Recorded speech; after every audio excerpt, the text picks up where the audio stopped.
भगवत गीता साक्षात भगवान की वाणी है। यह अर्जुन और भगवान श्री कृष्ण के बीच में हुआ दैवी संवाद है।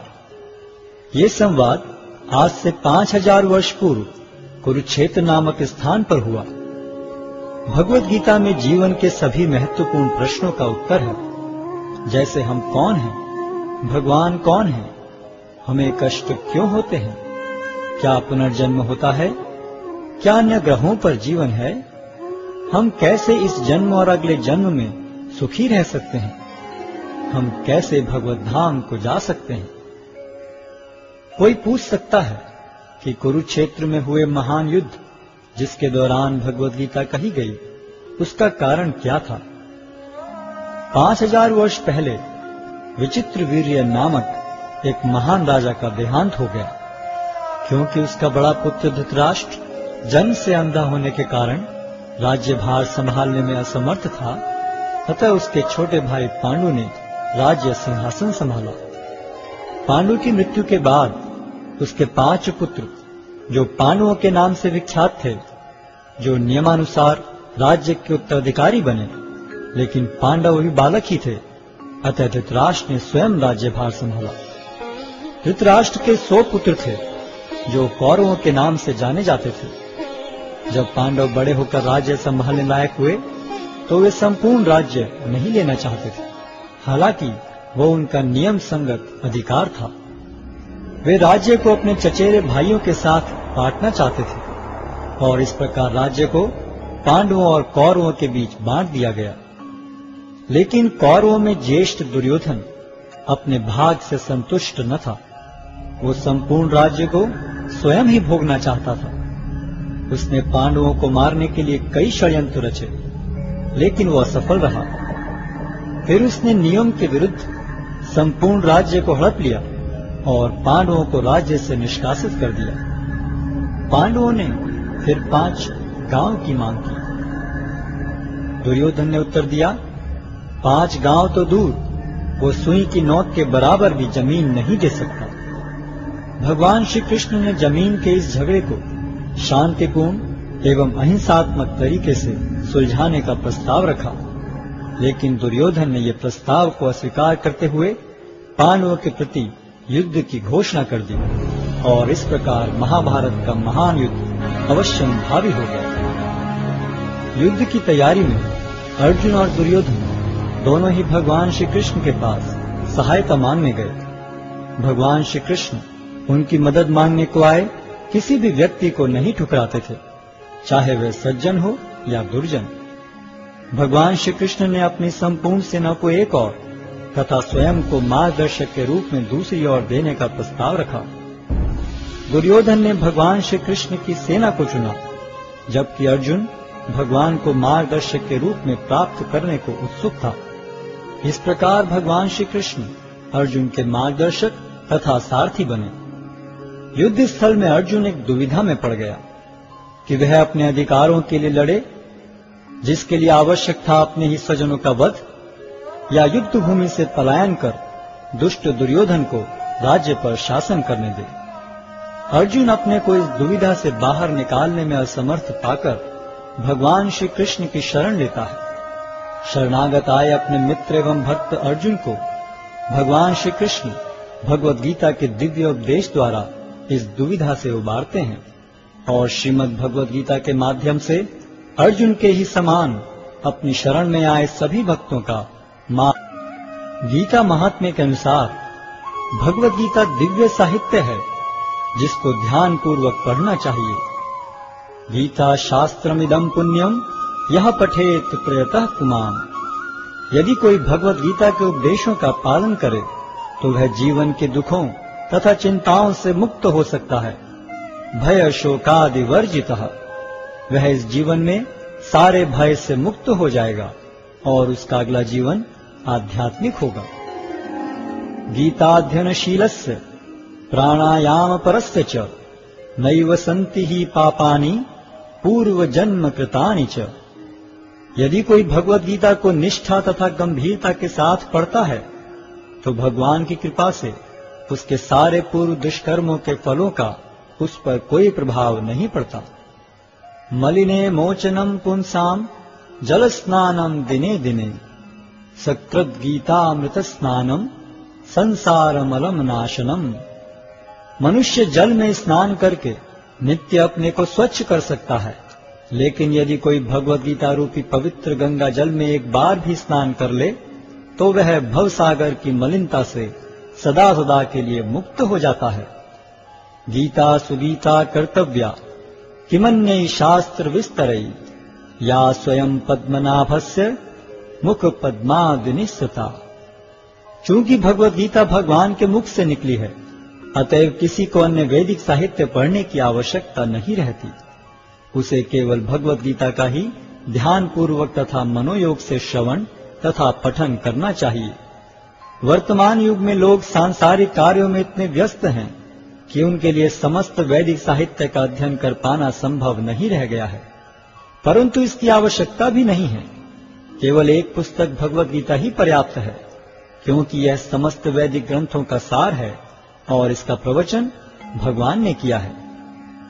भारतामृत सर्वस्वम विष्णु वक्राद्विनिश्चितम गीता गंगोदकम पीत्वा पुनर्जन्म न विद्यते।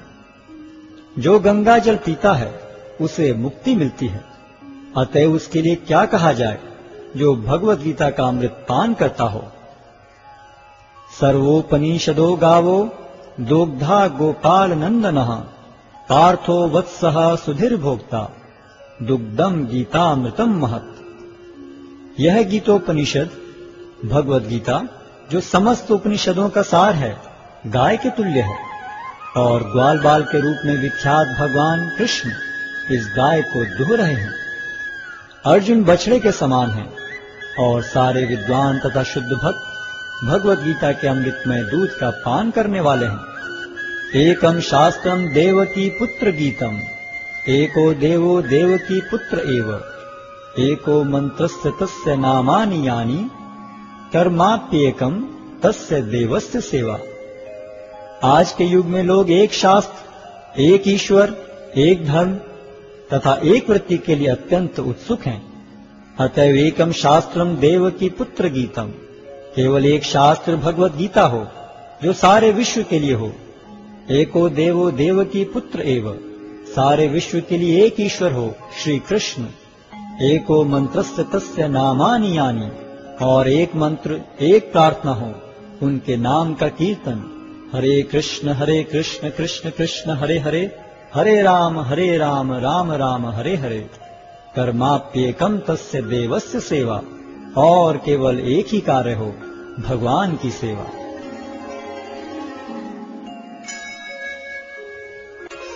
अध्याय 1 कुरुक्षेत्र के युद्ध स्थल में सैन्य निरीक्षण। धृतराष्ट्र ने कहा, हे संजय, धर्मभूमि कुरुक्षेत्र में युद्ध की इच्छा से एकत्र हुए मेरे तथा पांडु के पुत्रों ने क्या किया? संजय ने कहा, हे राजन, पांडु पुत्रों द्वारा सेना की व्यूह रचना देखकर राजा दुर्योधन अपने गुरु के पास गया और उसने ये शब्द कहे, हे आचार्य, पांडु पुत्रों की विशाल सेना को देखें, जिसे आपके बुद्धिमान शिष्य द्रुपद के पुत्र ने इतने कौशल से व्यवस्थित किया है। इस सेना में भीम तथा अर्जुन के समान युद्ध करने वाले अनेक वीर धनुर्धर हैं, यथा महारथी युयुधान, विराट तथा द्रुपद। इनके साथ ही धृष्टकेतु, चेकितान, काशीराज, पुरुजित, कुंतीभोज तथा शैब्य जैसे महान शक्तिशाली योद्धा भी हैं। पराक्रमी युधामन्यु, अत्यंत शक्तिशाली उत्तमौजा, सुभद्रा का पुत्र तथा द्रौपदी के पुत्र, ये सभी महारथी हैं। किंतु हे ब्राह्मण श्रेष्ठ, आपकी सूचना के लिए मैं अपनी सेना के उन नायकों के विषय में बताना चाहूंगा जो मेरी सेना को संचालित करने में विशेष रूप से निपुण हैं। मेरी सेना में स्वयं आप, भीष्म, कर्ण, कृपाचार्य, अश्वत्थामा, विकर्ण तथा सोमदत्त का पुत्र भूरिश्रवा आदि हैं, जो युद्ध में सदैव विजयी रहे हैं। ऐसे अनेक वीर भी हैं जो मेरे लिए अपना जीवन त्याग करने के लिए उद्यत हैं। वे विविध प्रकार के हथियारों से सुसज्जित हैं और युद्ध विद्या में निपुण हैं। हमारी शक्ति अपरिमेय है और हम सब पितामह द्वारा भली भांति संरक्षित हैं, जबकि पांडवों की शक्ति भीम द्वारा भली भांति संरक्षित होकर भी सीमित है। अतएव सैन्य व्यूह में अपने अपने मोर्चों पर खड़े रहकर आप सभी भीष्म पितामह को पूरी सहायता दें।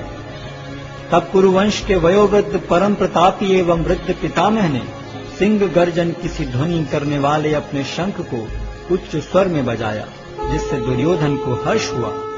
तत्पश्चात शंख, नगाड़े, बिगुल, तुरही तथा सिंह सहसा एक साथ बज उठे। वह समवेत स्वर अत्यंत कोलाहलपूर्ण था। दूसरी ओर से श्वेत घोड़ों द्वारा खींचे जाने वाले विशाल रथ पर आसीन कृष्ण तथा अर्जुन ने अपने अपने दिव्य शंख बजाए। भगवान कृष्ण ने अपना पांचजन्य शंख बजाया, अर्जुन ने देवदत्त शंख तथा अति भौजी एवं अति मानवीय कार्य करने वाले भीम ने पौंड्र नामक भयंकर शंख बजाया। हे राजन, कुंती पुत्र राजा युधिष्ठिर ने अपना अनंत विजय नामक शंख बजाया तथा नकुल और सहदेव ने सुघोष एवं मणिपुष्पक शंख बजाए।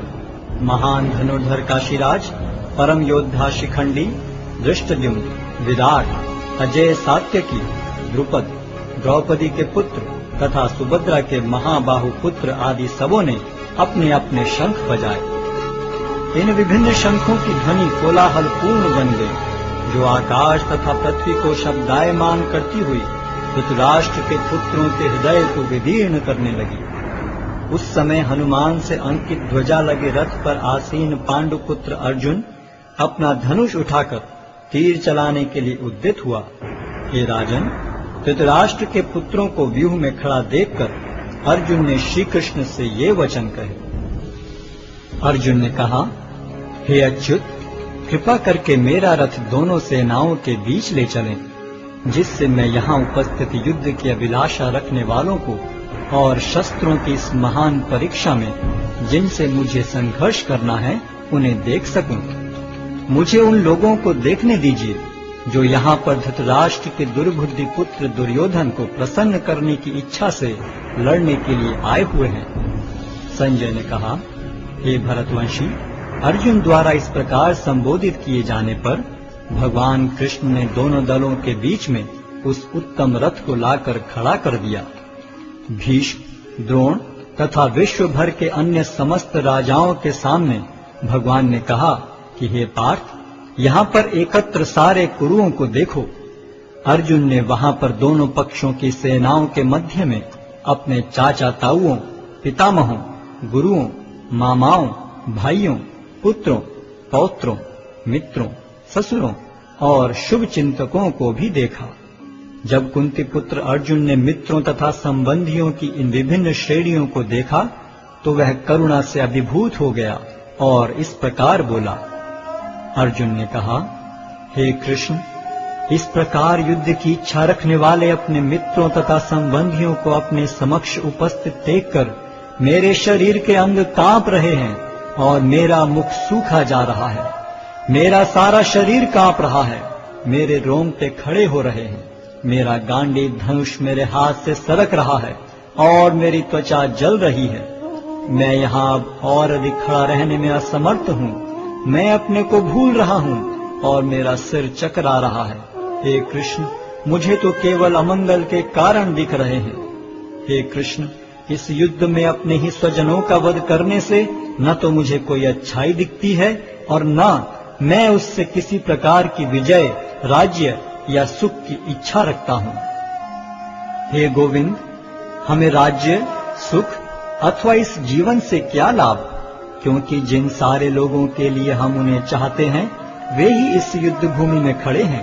हे मधुसूदन, जब गुरुजन, पितृगण, पुत्रगण, पितामह, मामा, ससुर, पौत्रगण, साले तथा अन्य सारे संबंधी अपना अपना धन एवं प्राण देने के लिए तत्पर हैं और मेरे समक्ष खड़े हैं, तो फिर मैं इन सब को क्यों मारना चाहूंगा, भले ही वे मुझे क्यों न मार डालें। हे जीवों के पालक, मैं इन सबों से लड़ने को तैयार नहीं, भले ही बदले में मुझे तीनों लोग क्यों न मिलते हों। इस पृथ्वी की तो बात ही छोड़ दें। भला धृतराष्ट्र के पुत्रों को मारकर हमें कौन सी प्रसन्नता मिलेगी। यदि हम ऐसे आतताइयों का वध करते हैं तो हम पर पाप चढ़ेगा अतः यह उचित नहीं होगा कि हम धृतराष्ट्र के पुत्रों तथा उनके मित्रों का वध करें। हे लक्ष्मीपति कृष्ण, इससे हमें क्या लाभ होगा और अपने ही कुटुंबियों को मारकर हम किस प्रकार सुखी हो सकते हैं। हे जनार्दन, यद्यपि लोक से अभिभूत चित्त वाले ये लोग अपने परिवार को मारने या अपने मित्रों से द्रोह करने में कोई दोष नहीं देखते, किंतु हम लोग जो परिवार के विनष्ट करने में अपराध देख सकते हैं, ऐसे पाप कर्मों में क्यों प्रवृत्त हों। कुल का नाश होने पर सनातन कुल परंपरा नष्ट हो जाती है और इस तरह शेष कुल भी अधर्म में प्रवृत्त हो जाता है। हे कृष्ण, जब कुल में अधर्म प्रमुख हो जाता है तो कुल की स्त्रियां दूषित हो जाती हैं और स्त्रीत्व के पतन से हे वृष्णिवंशी अवांछित संतानें उत्पन्न होती हैं। अवांछित संतानों की वृद्धि से निश्चय ही परिवार के लिए तथा पारिवारिक परंपरा को विनष्ट करने वालों के लिए नारकीय जीवन उत्पन्न होता है। ऐसे पतित कुलों के पुरखे गिर जाते हैं, क्योंकि उन्हें जल तथा पिंडदान देने की क्रियाएं समाप्त हो जाती हैं। जो लोग कुल परंपरा को विनष्ट करते हैं और इस तरह अवांछित संतानों को जन्म देते हैं, उनके दुष्कर्मों से समस्त प्रकार की सामुदायिक योजनाएं तथा पारिवारिक कल्याण कार्य विनष्ट हो जाते हैं। हे प्रजापालक कृष्ण, मैंने गुरु परंपरा से सुना है कि जो लोग कुल धर्म का विनाश करते हैं वे सदैव नरक में वास करते हैं। ओहो, कितने आश्चर्य की बात है कि हम सब जघन्य पाप कर्म करने के लिए उद्यत हो रहे हैं। राज्य सुख भोगने की इच्छा से प्रेरित होकर हम अपने ही संबंधियों को मारने पर तुले हैं। यदि शस्त्रधारी धृतराष्ट्र के पुत्र मुझ निहत्थे तथा रणभूमि में प्रतिरोध न करने वाले को मारें तो यह मेरे लिए श्रेयस्कर होगा। संजय ने कहा, युद्ध भूमि में इस प्रकार कहकर अर्जुन ने अपना धनुष तथा बाण एक ओर रख दिया और शोक संतप्त चित्त से रथ के आसन पर बैठ गया।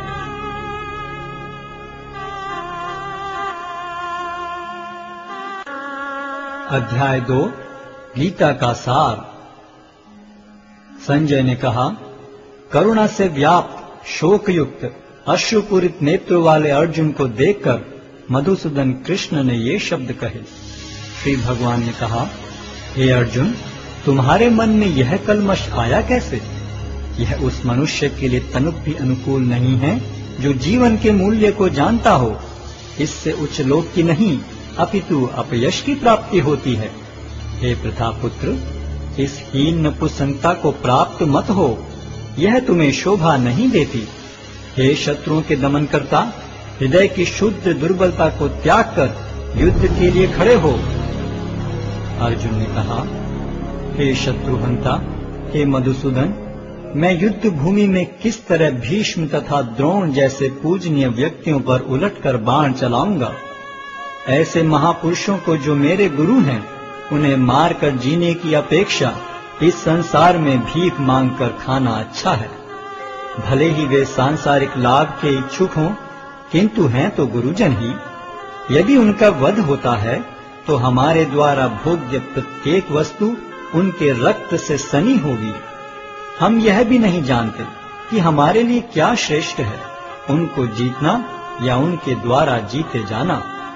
यदि हम धृतराष्ट्र के पुत्रों का वध कर देते हैं तो हमें जीवित रहने की आवश्यकता नहीं है, फिर भी वे युद्ध भूमि में हमारे समक्ष खड़े हैं। अब मैं अपनी कृपण दुर्बलता के कारण अपना कर्तव्य भूल गया हूँ और सारा धैर्य खो चुका हूँ। ऐसी अवस्था में मैं आपसे पूछ रहा हूँ कि जो मेरे लिए श्रेयस्कर हो उससे निश्चित रूप से बताएं। अब मैं आपका शिष्य हूँ और आपका शरणागत हूँ, कृपया मुझे उपदेश दें। मुझे ऐसा कोई साधन नहीं दिखता जो मेरी इंद्रियों को सुखाने वाले इस शोक को दूर कर सके। स्वर्ग पर देवताओं के अधिपत्य की तरह इस धन धान्य संपन्न सारी पृथ्वी पर निष्कंटक राज्य प्राप्त करके भी मैं इस शोक को दूर नहीं कर सकूंगा। संजय ने कहा, इस प्रकार कहने के बाद शत्रुओं का दमन करने वाला अर्जुन कृष्ण से बोला, हे गोविंद, मैं युद्ध नहीं करूंगा, और चुप हो गया। हे भरतवंशी धृतराष्ट्र, उस समय दोनों सेनाओं के मध्य शोकमग्न अर्जुन से कृष्ण ने मानो हंसते हुए ये शब्द कहे। श्री भगवान ने कहा, तुम पांडित्यपूर्ण वचन करते हुए उनके लिए शोक कर रहे हो जो शोक करने योग्य नहीं हैं। जो विद्वान होते हैं वे न तो जीवित के लिए न ही मृत के लिए शोक करते हैं। ऐसा कभी नहीं हुआ कि मैं न रहा हूं या तुम न रहे हो, अथवा ये समस्त राजा न रहे हों, और न ऐसा है कि भविष्य में हम लोग नहीं रहेंगे।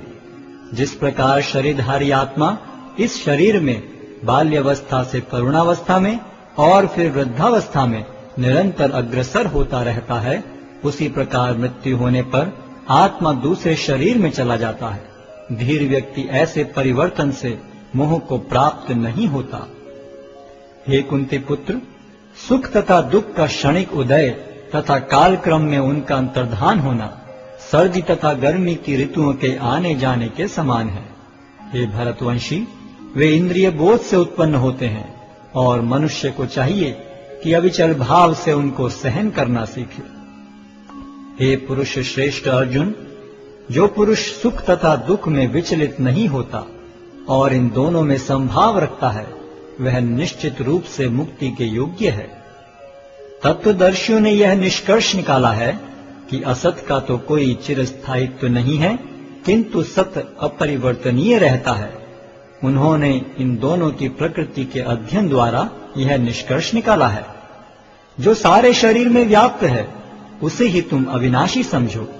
उस अव्यय आत्मा को नष्ट करने में कोई भी समर्थ नहीं है।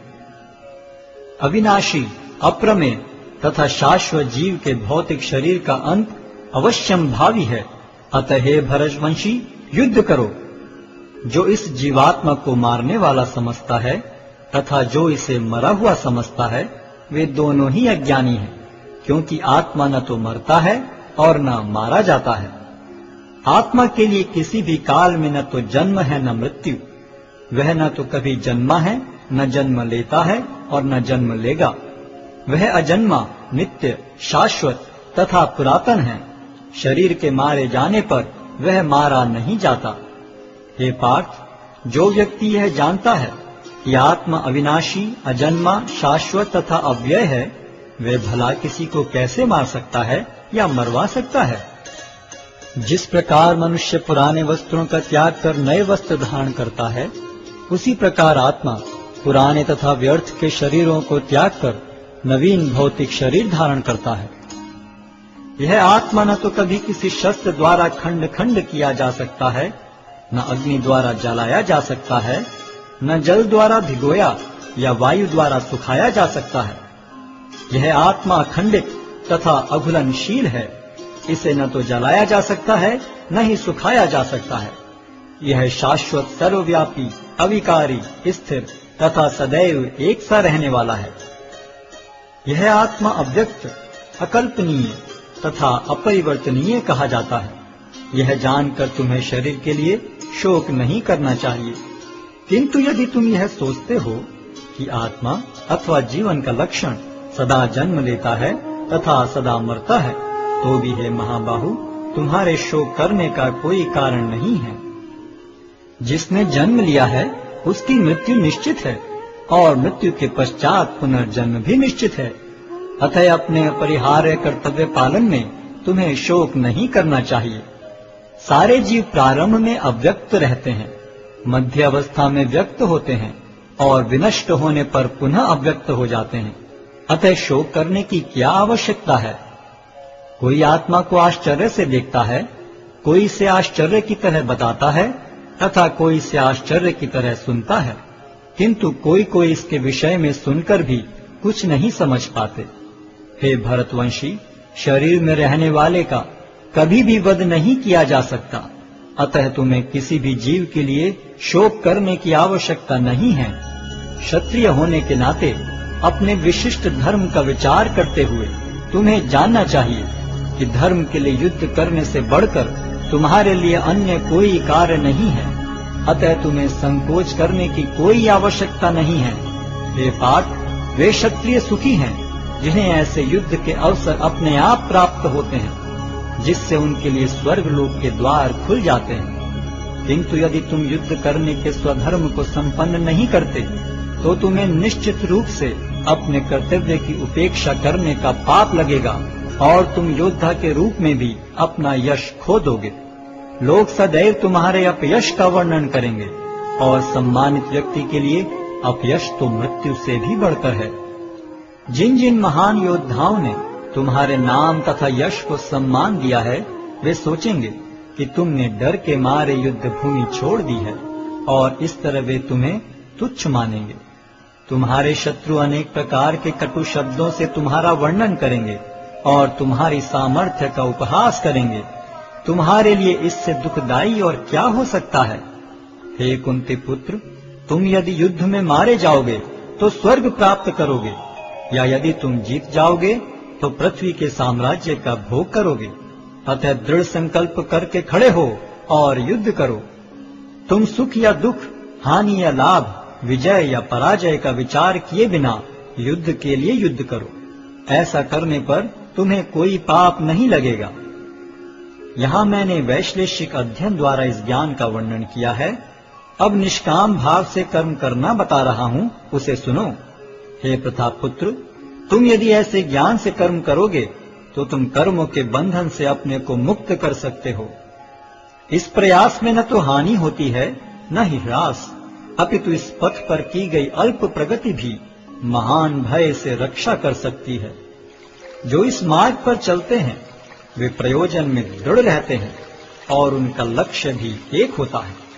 हे कुरुनंदन, जो दृढ़ प्रतिज्ञ नहीं है उनकी बुद्धि अनेक शाखाओं में विभक्त रहती है। अल्पज्ञानी मनुष्य वेदों के उन अलंकारिक शब्दों के प्रति अत्यधिक आसक्त रहते हैं जो स्वर्ग की प्राप्ति, अच्छे जन्म, शक्ति इत्यादि के लिए विविध सकाम कर्म करने की संस्तुति करते हैं। इंद्रिय तृप्ति तथा ऐश्वर्य में जीवन की अभिलाषा के कारण वे कहते हैं कि इससे बढ़कर और कुछ नहीं है। जो लोग इंद्रिय भोग तथा भौतिक ऐश्वर्य के प्रति अत्यधिक आसक्त होने से ऐसी वस्तुओं से मोहग्रस्त हो जाते हैं, उनके मनों में भगवान के प्रति भक्ति का दृढ़ निश्चय नहीं होता। वेदों में मुख्यतः प्रकृति के तीनों गुणों का वर्णन हुआ है। हे अर्जुन, इन तीनों गुणों से ऊपर उठो, समस्त द्वैतों और लाभ तथा सुरक्षा की सारी चिंताओं से मुक्त होकर आत्मपरायण बनो। एक छोटे से कूप का सारा कार्य एक विशाल जलाशय से तुरंत पूरा हो जाता है। इसी प्रकार वेदों के आंतरिक तात्पर्य जानने वाले को उनके सारे प्रयोजन सिद्ध हो जाते हैं। तुम्हें अपना कर्म करने का अधिकार है, किंतु कर्म के फलों के तुम अधिकारी नहीं हो। तुम न तो कभी अपने आप को अपने कर्मों के फलों का कारण मानो, न ही कर्म न करने में कभी आसक्त हो। हे अर्जुन, जय अथवा पराजय की समस्त आसक्ति त्याग कर समभाव से अपना कर्म करो, ऐसी समता योग कहलाती है। हे धनंजय, भक्ति के द्वारा समस्त गर्हित कर्मों से दूर रहो और उसी भाव से भगवान की शरण ग्रहण करो। जो व्यक्ति अपने सकाम कर्म फलों को भोगना चाहते हैं वे कृपण हैं। भक्ति में संलग्न मनुष्य इस जीवन में ही अच्छे तथा बुरे कार्यों से अपने को मुक्त कर लेता है। अतः योग के लिए प्रयत्न करो, क्योंकि सारा कार्य कौशल यही है। इस तरह भगवत भक्ति में लगे रहकर बड़े बड़े ऋषि, मुनि अथवा भक्तगण अपने आप को इस भौतिक संसार में कर्म के फलों से मुक्त कर लेते हैं। इस प्रकार वे जन्म मृत्यु के चक्र से छूट जाते हैं और भगवान के पास जाकर उस अवस्था को प्राप्त करते हैं जो समस्त दुखों से परे है। जब तुम्हारी बुद्धि मोह रूपी सघन वन को पार कर जाएगी तो तुम सुने हुए तथा सुनने योग्य सब के प्रति अन्य मनस्क हो जाओगे। जब तुम्हारा मन वेदों की अलंकारमयी भाषा से विचलित न हो और वह आत्म साक्षात्कार की समाधि में स्थिर हो जाए, तब तुम्हें दिव्य चेतना प्राप्त हो जाएगी। अर्जुन ने कहा, हे कृष्ण, अध्यात्म में लीन चेतना वाले व्यक्ति के क्या लक्षण हैं? वह कैसे बोलता है तथा उसकी भाषा क्या है? वह किस तरह बैठता और चलता है? श्री भगवान ने कहा, हे पार्थ, जब मनुष्य मनोधर्म से उत्पन्न होने वाली इंद्रिय तृप्ति की समस्त कामनाओं का परित्याग कर देता है, और जब इस तरह से विशुद्ध हुआ उसका मन आत्मा में संतोष प्राप्त करता है, तो वह विशुद्ध दिव्य चेतना को प्राप्त स्थित प्रज्ञ कहा जाता है, जो त्रय तापों के होने पर भी मन में विचलित नहीं होता अथवा सुख में प्रसन्न नहीं होता, और जो आसक्ति, भय तथा क्रोध से मुक्त है, वह स्थिर मन वाला मुनि कहलाता है। इस भौतिक जगत में जो व्यक्ति न तो शुभ की प्राप्ति से हर्षित होता है और न अशुभ के प्राप्त होने पर उससे घृणा करता है, वह पूर्ण ज्ञान में स्थिर होता है। जिस प्रकार कछुआ अपने अंगों को संकुचित करके खोल के भीतर कर लेता है, उसी तरह जो मनुष्य अपनी इंद्रियों को इंद्रिय विषयों से खींच लेता है, वह पूर्ण चेतना में दृढ़ता पूर्वक स्थिर होता है। देहधारी जीव इंद्रिय भोग से भले ही निवृत्त हो जाए, पर उसमें इंद्रिय भोगों की इच्छा बनी रहती है, लेकिन उत्तम रस के अनुभव होने से ऐसे कार्यों को बंद करने पर वह भक्ति में स्थिर हो जाता है। हे अर्जुन, इंद्रियां इतनी प्रबल तथा वेगवान हैं कि वे उस विवेकी पुरुष के मन को भी बलपूर्वक हर लेती हैं, जो उन्हें वश में करने का प्रयत्न करता है। जो इंद्रियों को पूर्णतया वश में रखते हुए इंद्रिय संयम करता है और अपनी चेतना को मुझ में स्थिर कर देता है, वह मनुष्य स्थिर बुद्धि कहलाता है। इंद्रिय विषयों का चिंतन करते हुए मनुष्य की उनमें आसक्ति उत्पन्न हो जाती है, और ऐसी आसक्ति से काम उत्पन्न होता है, और फिर काम से क्रोध प्रकट होता है। क्रोध से पूर्ण मोह उत्पन्न होता है, और मोह से स्मरण शक्ति का विभ्रम हो जाता है। जब स्मरण शक्ति भ्रमित हो जाती है, तो बुद्धि नष्ट हो जाती है, और बुद्धि नष्ट होने पर मनुष्य भवकूप में पुनः गिर जाता है। किंतु समस्त राग तथा द्वेष से मुक्त एवं अपनी इंद्रियों को संयम द्वारा वश में करने में समर्थ व्यक्ति भगवान की पूर्ण कृपा प्राप्त कर सकता है। इस प्रकार से कृष्ण भावनामृत में तुष्ट व्यक्ति के लिए संसार के तीनों ताप नष्ट हो जाते हैं, और ऐसी तुष्ट चेतना होने पर उसकी बुद्धि शीघ्र ही स्थिर हो जाती है। जो कृष्ण भावनामृत में परमेश्वर से संबंधित नहीं है, उनकी न तो बुद्धि दिव्य होती है और न ही मन स्थिर होता है, जिसके बिना शांति की कोई संभावना नहीं है। शांति के बिना सुख हो भी कैसे सकता है। जिस प्रकार पानी में तैरती नाव को प्रचंड वायु दूर बहा ले जाती है, उसी प्रकार विचरणशील इंद्रियों में से कोई एक जिस पर मन निरंतर लगा रहता है, मनुष्य की बुद्धि को हर लेती है। अतः हे महाबाहु, जिस पुरुष की इंद्रियां अपने अपने विषयों से सब प्रकार से विरत होकर उसके वश में है, उसी की बुद्धि निस्संदेह स्थिर है। जो सब जीवों के लिए रात्रि है, वह आत्म संयमी के जागने का समय है, और जो समस्त जीवों के जागने का समय है, वह आत्मनिरीक्षक मुनि के लिए रात्रि है। जो पुरुष समुद्र में निरंतर प्रवेश करती रहने वाली नदियों के समान इच्छाओं के निरंतर प्रवाह से विचलित नहीं होता और जो सदैव स्थिर रहता है, वही शांति प्राप्त कर सकता है, वह नहीं जो ऐसी इच्छाओं को तुष्ट करने की चेष्टा करता हो। जिस व्यक्ति ने इंद्रिय तृप्ति की समस्त इच्छाओं का परित्याग कर दिया है, जो इच्छाओं से रहित रहता है, और जिसने सारी ममता त्याग दी है तथा अहंकार से रहित है, वही वास्तविक शांति को प्राप्त कर सकता है। यह आध्यात्मिक तथा ईश्वरीय जीवन का पथ है, जिसे प्राप्त करके मनुष्य मोहित नहीं होता। यदि कोई जीवन के अंतिम समय में भी इस तरह स्थित हो, तो वह भगवत धाम में प्रवेश कर सकता है। अध्याय 3 कर्मयोग। अर्जुन ने कहा, हे जनार्दन, हे केशव, यदि आप बुद्धि को सकाम कर्म से श्रेष्ठ समझते हैं, तो फिर आप मुझे इस घोर युद्ध में क्यों लगाना चाहते हैं? आपके व्यामिश्रित उपदेशों से मेरी बुद्धि मोहित हो रही है। अतः कृपा करके निश्चय पूर्वक मुझे बताएं कि इनमें से मेरे लिए सर्वाधिक श्रेयस्कर क्या होगा। श्री भगवान ने कहा, हे निष्पाप अर्जुन, मैं पहले ही बता चुका हूं कि आत्म साक्षात्कार का प्रयत्न करने वाले दो प्रकार के पुरुष होते हैं। कुछ इसे ज्ञान योग द्वारा समझने का प्रयत्न करते हैं, तो कुछ भक्तिमय सेवा के द्वारा। न तो कर्म से विमुख होकर कोई कर्मफल से छुटकारा पा सकता है, और न केवल संन्यास से सिद्धि प्राप्त की जा सकती है। प्रत्येक व्यक्ति को प्रकृति से अर्जित गुणों के अनुसार विवश होकर कर्म करना पड़ता है। अतः कोई भी एक क्षण भर के लिए भी बिना कर्म किए नहीं रह सकता। जो कर्म इंद्रियों को वश में तो करता है, किंतु जिसका मन इंद्रिय विषयों का चिंतन करता रहता है, वह निश्चित रूप से स्वयं को धोखा देता है और मिथ्याचारी कहलाता है। दूसरी ओर यदि कोई निष्ठावान व्यक्ति अपने मन के द्वारा कर्मेंद्रियों को वश में करने का प्रयत्न करता है और बिना किसी आसक्ति के कर्मयोग प्रारंभ करता है, तो वह अति उत्कृष्ट है। अपना नियत कर्म करो, क्योंकि कर्म न करने की अपेक्षा कर्म करना श्रेष्ठ है।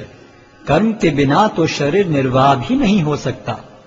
श्री विष्णु के लिए यज्ञ रूप में कर्म करना चाहिए, अन्यथा कर्म के द्वारा इस भौतिक जगत में बंधन उत्पन्न होता है। अतः हे कुंती पुत्र, उनकी प्रसन्नता के लिए अपने नियत कर्म करो। इस तरह तुम बंधन से सदा मुक्त रहोगे। सृष्टि के प्रारंभ में समस्त प्राणियों के स्वामी ने विष्णु के लिए यज्ञ सहित मनुष्यों तथा देवताओं की संततियों को रचा और उनसे कहा, तुम इस यज्ञ से सुखी रहो, क्योंकि इसके करने से तुम्हें सुखपूर्वक रहने तथा मुक्ति प्राप्त करने के लिए समस्त वांछित वस्तुएं प्राप्त हो सकेंगी।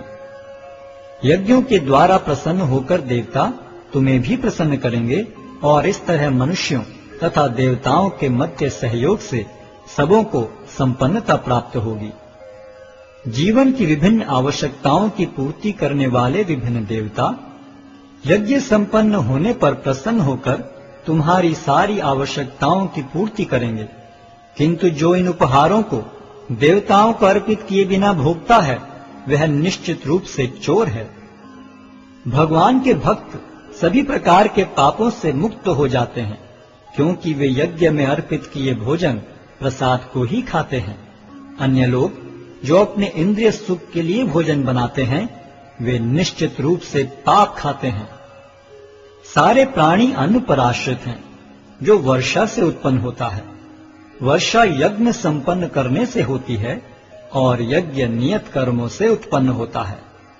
वेदों में नियमित कर्मों का विधान है और ये वेद साक्षात श्री भगवान से प्रकट हुए हैं। फलतः सर्वव्यापी ब्रह्म यज्ञ कर्मों में सदा स्थित रहता है।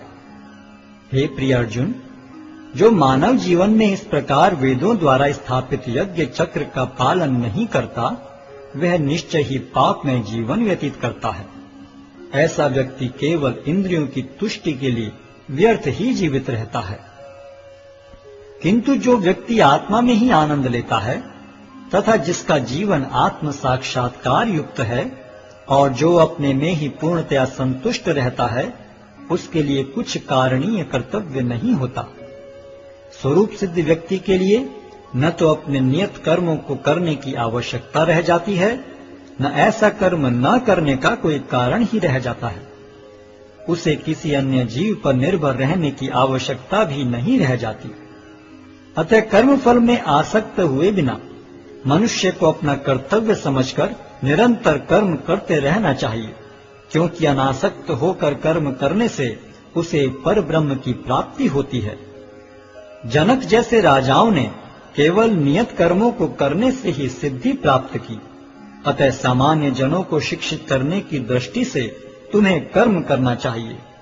महापुरुष जो जो आचरण करता है, सामान्य व्यक्ति उसी का अनुसरण करते हैं। वह अपने अनुसरणीय कार्यों से जो आदर्श प्रस्तुत करता है, संपूर्ण विश्व उसका अनुसरण करता है। हे प्रथापुत्र, तीनों लोकों में मेरे लिए कोई भी कर्म नियत नहीं है। न मुझे किसी वस्तु का अभाव है और न आवश्यकता ही है, तो भी मैं नियत कर्म करने में तत्पर रहता हूँ। क्योंकि यदि मैं नियत कर्मों को सावधानी पूर्वक न करूं, तो हे पार्थ, यह निश्चित है कि सारे मनुष्य मेरे पथ का ही अनुगमन करेंगे। यदि मैं नियत कर्म न करूं तो ये सारे लोग नष्ट हो जाएंगे। तब मैं अवांछित जन समुदाय को उत्पन्न करने का कारण हो जाऊंगा और इस तरह संपूर्ण प्राणियों की शांति का विनाशक बनूंगा। जिस प्रकार अज्ञानी जन फल की आसक्ति से कार्य करते हैं, उसी तरह विद्वान जनों को चाहिए कि वे लोगों को उचित पथ पर ले जाने के लिए अनासक्त रहकर कार्य करें। विद्वान व्यक्ति को चाहिए कि वह सकाम कर्मों में आसक्त अज्ञानी पुरुषों को कर्म करने से रोके नहीं, ताकि उनके मन विचलित न हो, अपितु भक्ति भाव से कर्म करते हुए वह उन्हें सभी प्रकार के कार्यों में लगाएं, जिससे कृष्ण भावनामृत का क्रमिक विकास हो। जीवात्मा अहंकार के प्रभाव से मोहग्रस्त होकर अपने आप को समस्त कर्मों का कर्ता मान बैठता है, जबकि वास्तव में वे प्रकृति के तीनों गुणों द्वारा संपन्न किए जाते हैं। हे महाबाहो, भक्ति भाव में कर्म तथा सकाम कर्म के भेद को भली भांति जानते हुए जो परम सत्य को जानने वाला है, वह कभी भी अपने आप को इंद्रियों में तथा इंद्रिय तृप्ति में नहीं लगाता। माया के गुणों से मोहग्रस्त होने पर अज्ञानी पुरुष पूर्णतया भौतिक कार्यों में संलग्न रहकर उनमें आसक्त हो जाते हैं। यद्यपि उनके ये कार्य उनमें ज्ञानाभाव के कारण अधम होते हैं, किंतु ज्ञानी को चाहिए कि उन्हें विचलित न करे। अतः हे अर्जुन, अपने सारे कार्यों को मुझ में समर्पित करके मेरे पूर्ण ज्ञान से युक्त होकर लाभ की आकांक्षा से रहित, स्वामित्व के किसी दावे के बिना तथा आलस्य से रहित होकर युद्ध करो। जो व्यक्ति मेरे आदेशों के अनुसार अपना कर्तव्य करते रहते हैं और ईर्ष्या रहित होकर इस उपदेश का श्रद्धा पूर्वक पालन करते हैं, वे सकाम कर्मों के बंधन से मुक्त हो जाते हैं। किंतु जो ईर्ष्यावश इन उपदेशों की उपेक्षा करते हैं और इनका पालन नहीं करते, उन्हें समस्त ज्ञान से रहित, दिग्भ्रमित तथा सिद्धि के प्रयासों में नष्ट भ्रष्ट समझना चाहिए। ज्ञानी पुरुष भी अपनी प्रकृति के अनुसार कार्य करता है, क्योंकि सभी प्राणी तीनों गुणों से प्राप्त अपनी प्रकृति का ही अनुसरण करते हैं। भला दमन से क्या हो सकता है? प्रत्येक इंद्रिय तथा उसके विषय से संबंधित राग द्वेष को व्यवस्थित करने के नियम होते हैं। मनुष्य को ऐसे राग तथा द्वेष के वशीभूत नहीं होना चाहिए, क्योंकि ये आत्म साक्षात्कार के मार्ग में अवरोधक हैं। अपने नियत कर्मों को दोषपूर्ण ढंग से संपन्न करना भी अन्य के कर्मों को भली भांति करने से श्रेयस्कर है। स्वीय कर्मों को करते हुए मरना पराये कर्मों में प्रवृत्त होने की अपेक्षा श्रेष्ठतर है, क्योंकि अन्य किसी के मार्ग का अनुसरण भयावह होता है। अर्जुन ने कहा, हे कृष्णवंशी, मनुष्य न चाहते हुए भी पाप कर्मों के लिए प्रेरित क्यों होता है? ऐसा लगता है कि उसे बलपूर्वक उनमें लगाया जा रहा हो। श्री भगवान ने कहा, हे अर्जुन, इसका कारण रजोगुण के संपर्क से उत्पन्न काम है, जो बाद में क्रोध का रूप धारण करता है और जो इस संसार का सर्वभक्षी पापी शत्रु है। जिस प्रकार अग्नि धुएं से, दर्पण धूल से अथवा भ्रूण गर्भाशय से आवृत रहता है, उसी प्रकार जीवात्मा इस काम की विभिन्न मात्राओं से आवृत रहता है। इस प्रकार ज्ञान में जीवात्मा की शुद्ध चेतना उसके काम रूपी नित्य शत्रु से ढकी रहती है, जो कभी भी तुष्ट नहीं होता और अग्नि के समान जलता रहता है। इंद्रियां, मन तथा बुद्धि इस काम के निवास स्थान हैं। इनके द्वारा यह काम जीवात्मा के वास्तविक ज्ञान को ढककर उसे मोहित कर लेता है। इसलिए हे भरतवंशियों में श्रेष्ठ अर्जुन, प्रारंभ में ही इंद्रियों को वश में करके इस पाप के महान प्रतीक काम का दमन करो और ज्ञान तथा आत्म साक्षात्कार के इस विनाशकर्ता का वध करो। कर्मेंद्रियां जड़ पदार्थों की अपेक्षा श्रेष्ठ हैं। मन इंद्रियों से बढ़कर है, बुद्धि मन से भी उच्च है और वह आत्मा बुद्धि से भी बढ़कर है।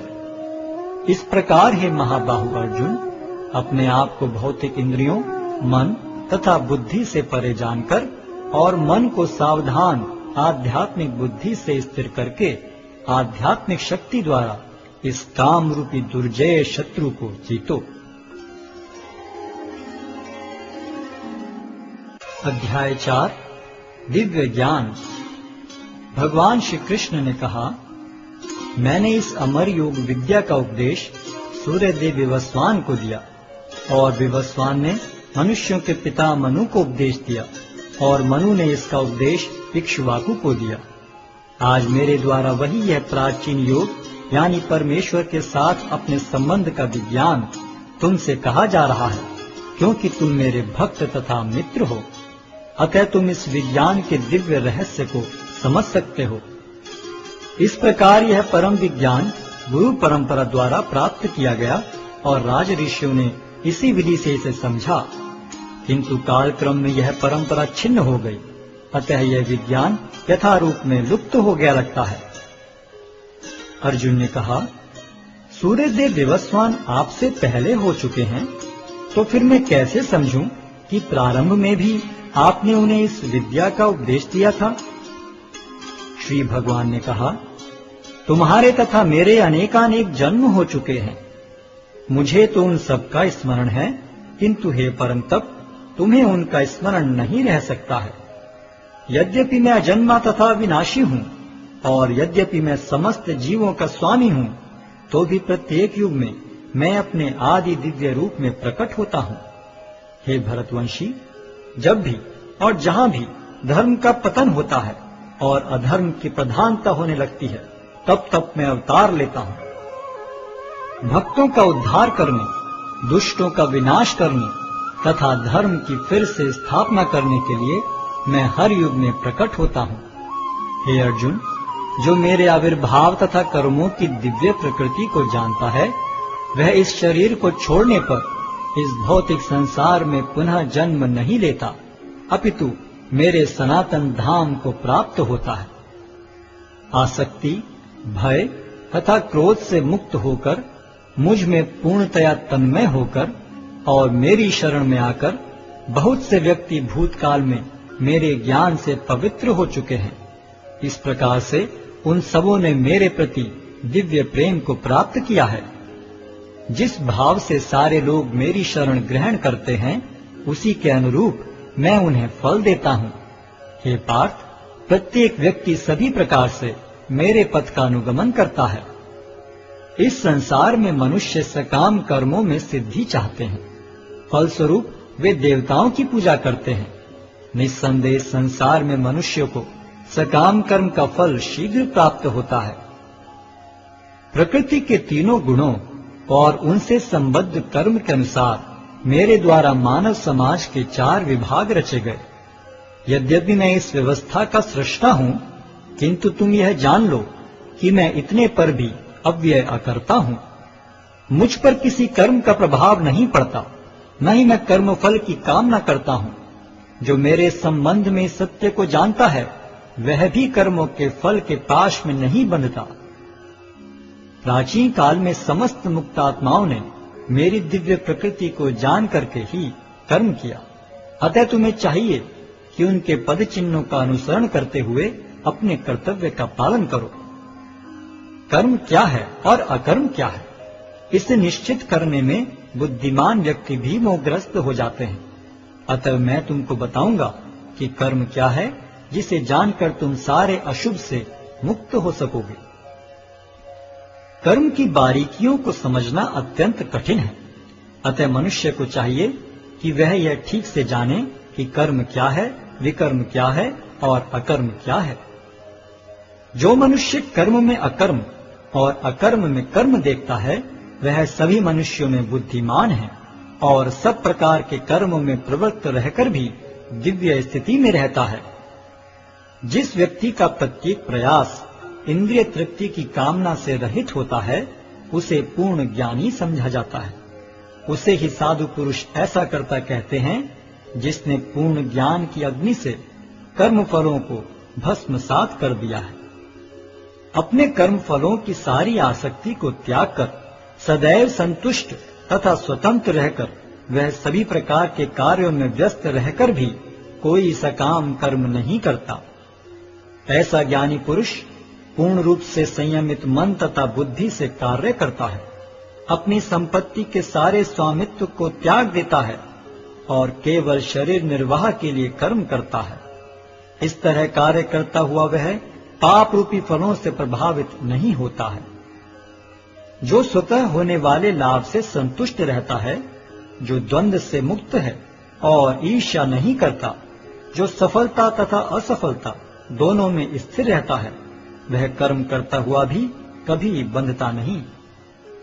जो पुरुष प्रकृति के गुणों के प्रति अनासक्त है और जो दिव्य ज्ञान में पूर्णतया स्थित है, उसके सारे कर्म ब्रह्म में लीन हो जाते हैं।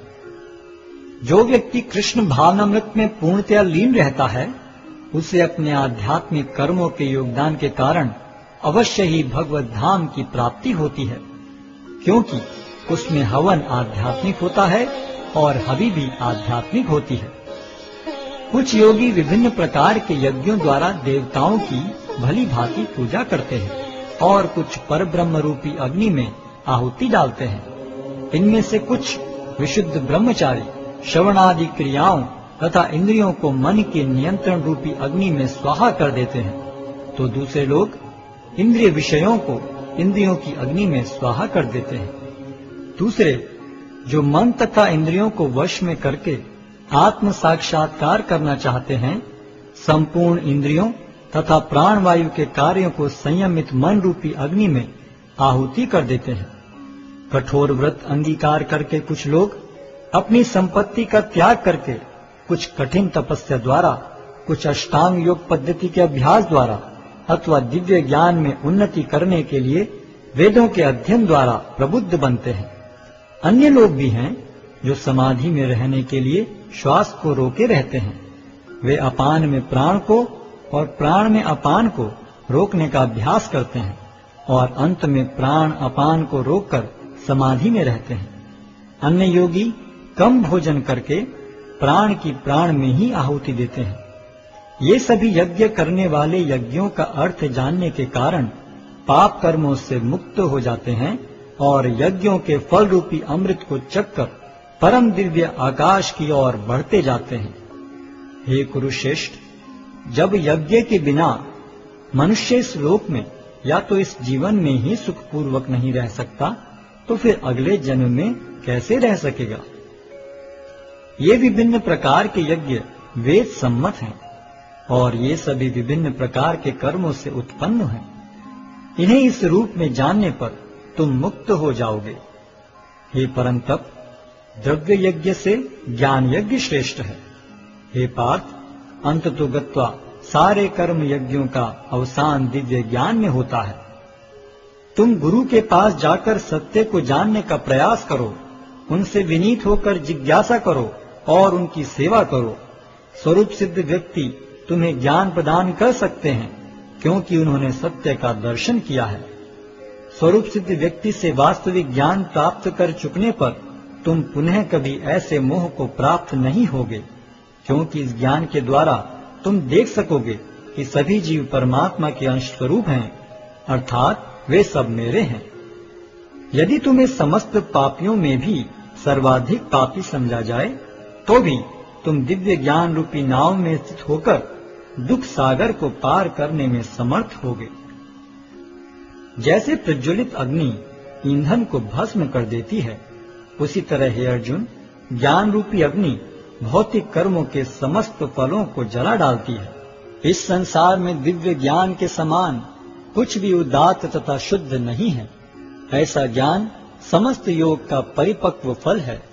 जो व्यक्ति भक्ति में सिद्ध हो जाता है, वह यथा समय अपने अंतर में इस ज्ञान का आस्वादन करता है। जो श्रद्धालु दिव्य ज्ञान में समर्पित हैं और जिसने इंद्रियों को वश में कर लिया है, वह इस ज्ञान को प्राप्त करने का अधिकारी है और इसे प्राप्त करते ही वह तुरंत आध्यात्मिक शांति को प्राप्त होता है। किंतु जो अज्ञानी तथा श्रद्धा विहीन व्यक्ति शास्त्रों में संदेह करते हैं, वे भगवत भावनामृत नहीं प्राप्त करते, अपितु नीचे गिर जाते हैं। संशयात्मा के लिए न तो इस लोक में न ही परलोक में कोई सुख है। जो व्यक्ति अपने कर्म फलों का परित्याग करते हुए भक्ति करता है और जिसके संशय दिव्य ज्ञान द्वारा विनष्ट हो चुके हैं, वही वास्तव में आत्मपरायण है।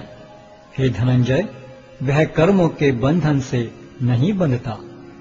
अतएव तुम्हारे हृदय में अज्ञान के कारण जो संशय उठे हैं, उन्हें ज्ञान रूपी शस्त्र से काट डालो। हे भारत, तुम योग से समन्वित होकर खड़े हो और युद्ध करो।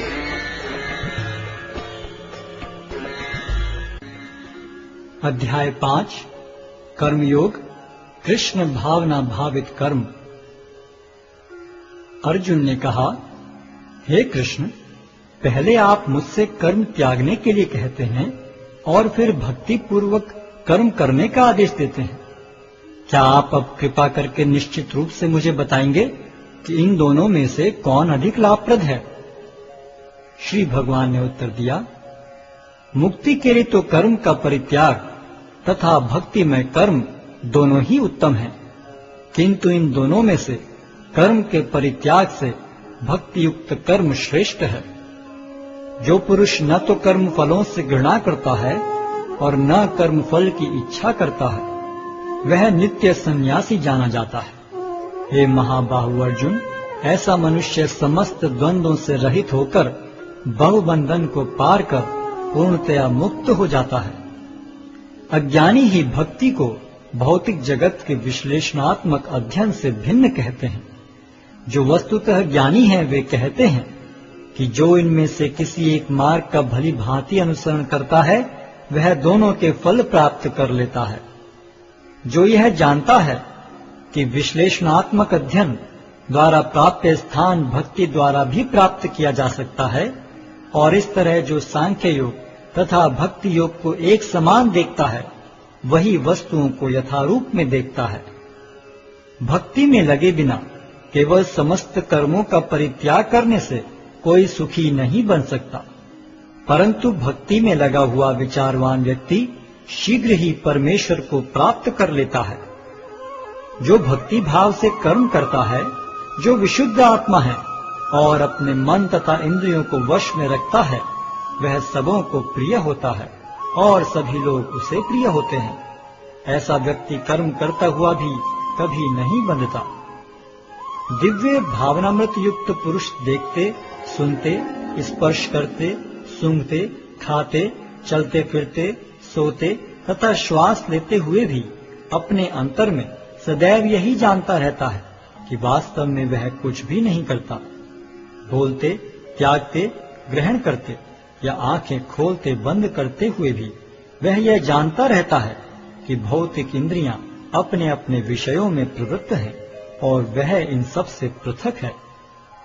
जो व्यक्ति कर्म फलों को परमेश्वर को समर्पित करके आसक्ति रहित होकर अपना कर्म करता है, वह पाप कर्मों से उसी प्रकार अप्रभावित रहता है जिस प्रकार कमल पत्र जल से अस्पृश रहता है। योगी जन आसक्ति रहित होकर शरीर, मन, बुद्धि तथा इंद्रियों के द्वारा भी केवल शुद्धि के लिए कर्म करते हैं। निश्चल भक्त शुद्ध शांति प्राप्त करता है, क्योंकि वह समस्त कर्मफल मुझे अर्पित कर देता है। किंतु जो व्यक्ति भगवान से युक्त नहीं है और जो अपने श्रम का फल कामी है, वह बंध जाता है। जब देहधारी जीवात्मा अपनी प्रकृति को वश में कर लेता है और मन से समस्त कर्मों का परित्याग कर देता है, तब वह 9 द्वारों वाले नगर में बिना कुछ किए कराए सुखपूर्वक रहता है। शरीर रूपी नगर का स्वामी देहधारी जीवात्मा न तो कर्म का सृजन करता है, न लोगों को कर्म करने के लिए प्रेरित करता है, न ही कर्म फल की रचना करता है। यह सब तो प्रकृति के गुणों द्वारा ही किया जाता है। परमेश्वर न तो किसी के पापों को ग्रहण करता है, न पुण्यों को, किंतु सारे देहधारी जीव उस अज्ञान के कारण मोहग्रस्त रहते हैं जो उनके वास्तविक ज्ञान को आच्छादित किए रहता है। किंतु जब कोई उस ज्ञान से प्रबुद्ध होता है जिससे अविद्या का विनाश होता है, तो उसके ज्ञान से सब कुछ उसी तरह प्रकट हो जाता है जैसे दिन में सूर्य से सारी वस्तुएं प्रकाशित हो जाती हैं। जब मनुष्य की बुद्धि, मन, श्रद्धा तथा शरण सब कुछ भगवान में स्थिर हो जाते हैं, तभी वह पूर्ण ज्ञान द्वारा समस्त कलमश से शुद्ध होता है और मुक्ति के पथ पर अग्रसर होता है। विनम्र साधु पुरुष अपने वास्तविक ज्ञान के कारण एक विद्वान तथा विनीत ब्राह्मण, गाय, हाथी, कुत्ता तथा चांडाल को समान दृष्टि से देखते हैं। जिनके मन एकत्व तथा समता में स्थिर हैं, उन्होंने जन्म तथा मृत्यु के बंधनों को पहले ही जीत लिया है। वे ब्रह्म के समान निर्दोष हैं और सदा ब्रह्म में ही स्थित रहते हैं। जो न तो प्रिय वस्तु को पाकर हर्षित होता है और न अप्रिय को पाकर विचलित होता है, जो स्थिर बुद्धि है, जो मोह रहित है और भगवद विद्या को जानने वाला है, वह पहले से ही ब्रह्म में स्थित रहता है। ऐसा मुक्त पुरुष भौतिक इंद्रिय सुख की ओर आकृष्ट नहीं होता, अपितु सदैव समाधि में रहकर अपने अंतर में आनंद का अनुभव करता है। इस प्रकार स्वरूप सिद्ध व्यक्ति पर ब्रह्म में एकाग्र चित्त होने के कारण असीम सुख भोगता है। बुद्धिमान मनुष्य दुख के कारणों में भाग नहीं लेता, जो कि भौतिक इंद्रियों के संसर्ग से उत्पन्न होते हैं। हे कुंती पुत्र, ऐसे भोगों का आदि तथा अंत होता है, अतः चतुर व्यक्ति उनमें आनंद नहीं लेता। यदि इस शरीर को त्यागने के पूर्व कोई मनुष्य इंद्रियों के वेगों को सहन करने तथा इच्छा एवं क्रोध के वेग को रोकने में समर्थ होता है, तो वह इस संसार में सुखी रह सकता है। जो अंतःकरण में सुख का अनुभव करता है, जो कर्मठ है और अंतःकरण में ही रमण करता है तथा जिसका लक्ष्य अंतर्मुखी होता है, वह सचमुच पूर्ण योगी है। वह पर ब्रह्म में मुक्ति पाता है और अंततो गत्वा ब्रह्म को प्राप्त होता है। जो लोग संशय से उत्पन्न होने वाले द्वैत से परे हैं, जिनके मन आत्म साक्षात्कार में रत हैं, जो समस्त जीवों के कल्याण कार्य करने में सदैव व्यस्त रहते हैं और जो समस्त पापों से रहित हैं, वे ब्रह्म निर्वाण को प्राप्त होते हैं। जो क्रोध तथा समस्त भौतिक इच्छाओं से रहित हैं, जो स्वरूप सिद्ध आत्म संयमी हैं और संसिद्धि के लिए निरंतर प्रयास करते हैं, उनकी मुक्ति निकट भविष्य में सुनिश्चित है। समस्त इंद्रिय विषयों को बाहर करके, दृष्टि को बाहों के मध्य में केंद्रित करके, प्राण तथा पान वायु को नथुनों के भीतर रोककर और इस तरह मन, इंद्रियों तथा बुद्धि को वश में करके जो मोक्ष को लक्ष्य बनाता है, वह योगी इच्छा, भय तथा क्रोध से रहित हो जाता है। जो निरंतर इस अवस्था में रहता है, वह अवश्य ही मुक्त है। मुझे समस्त यज्ञों तथा तपस्याओं का परम भोक्ता, समस्त लोकों तथा देवताओं का परमेश्वर एवं समस्त जीवों का उपकारी एवं हितैषी जानकर मेरे भावनामृत से पूर्ण पुरुष भौतिक दुखों से शांति लाभ करता है।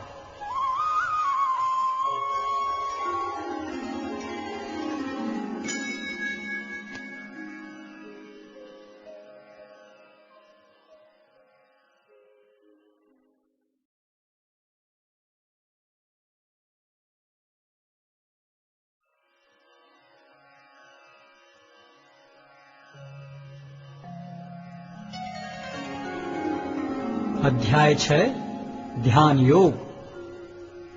श्री भगवान ने कहा, जो पुरुष अपने कर्म फल के प्रति अनासक्त है और जो अपने कर्तव्य का पालन करता है, वही सन्यासी और असली योगी है।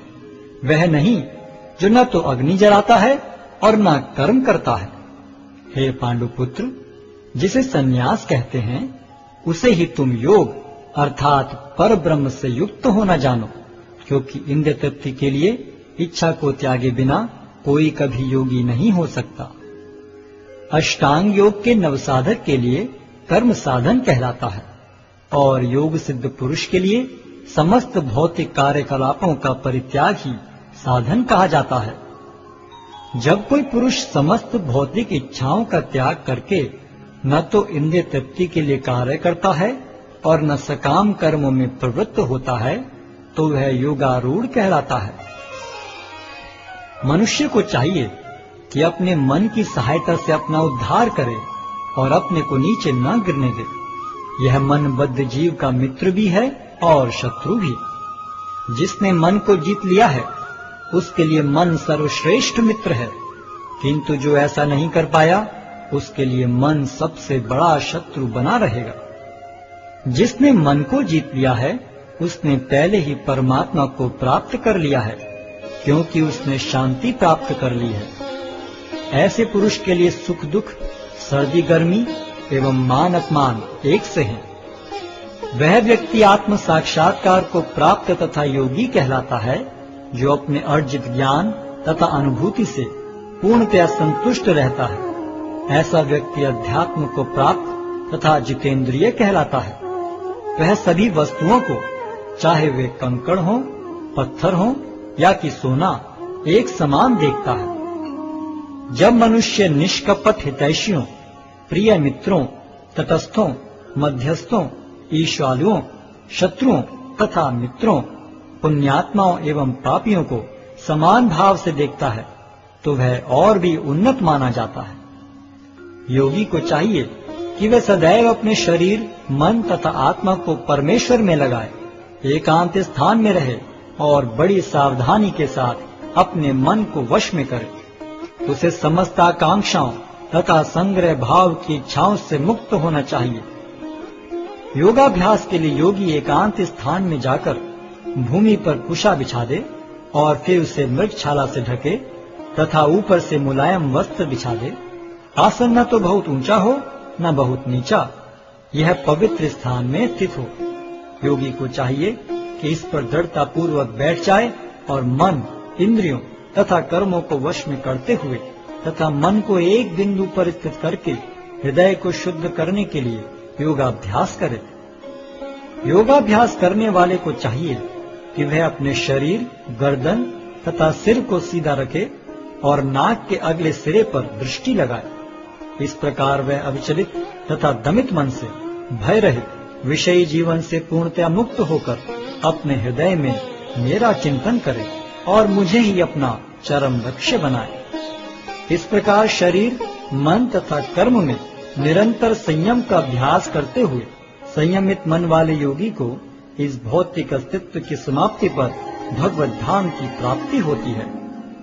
हे अर्जुन, जो अधिक खाता है या बहुत कम खाता है, जो अधिक सोता है अथवा जो पर्याप्त नहीं सोता, उसके योगी बनने की कोई संभावना नहीं है। जो खाने, सोने, आमोद प्रमोद तथा काम करने की आदतों में नियमित रहता है, वह योगाभ्यास द्वारा समस्त भौतिक क्लेशों को नष्ट कर सकता है। जब योगी योगाभ्यास द्वारा अपने मानसिक कार्यकलापों को वश में कर लेता है और अध्यात्म में स्थित हो जाता है, अर्थात समस्त भौतिक इच्छाओं से रहित हो जाता है, तब वह योग में सुस्थिर कहा जाता है। जिस प्रकार वायु रहित स्थान में दीपक हिलता डुलता नहीं, उसी तरह जिस योगी का मन वश में होता है, वह आत्म तत्व के ध्यान में सदैव स्थिर रहता है। सिद्धि की अवस्था में, जिसे समाधि कहते हैं, मनुष्य का मन योगाभ्यास के द्वारा भौतिक मानसिक क्रियाओं से पूर्णतः संयमित हो जाता है। इस सिद्धि की विशेषता यह है कि मनुष्य शुद्ध मन से अपने को देख सकता है और अपने आप में आनंद उठा सकता है। उस आनंदमय स्थिति में वह दिव्य इंद्रियों द्वारा असीम दिव्य सुख में स्थित रहता है। इस प्रकार स्थापित मनुष्य कभी सत्य से विपत नहीं होता और इस सुख की प्राप्ति हो जाने पर वह इससे बड़ा कोई दूसरा लाभ नहीं मानता। ऐसी स्थिति को पाकर मनुष्य बड़ी से बड़ी कठिनाई में भी विचलित नहीं होता। यह निस्संदेह भौतिक संसर्ग से उत्पन्न होने वाले समस्त दुखों से वास्तविक मुक्ति है। मनुष्य को चाहिए कि संकल्प तथा श्रद्धा के साथ योगाभ्यास में लगे और तब से विचलित न हो। उसे चाहिए कि मनोधर्म से उत्पन्न समस्त इच्छाओं को निरपवाद रूप से त्याग दे और इस प्रकार मन के द्वारा सभी ओर से इंद्रियों को वश में करे। धीरे धीरे क्रमशः पूर्ण विश्वास पूर्वक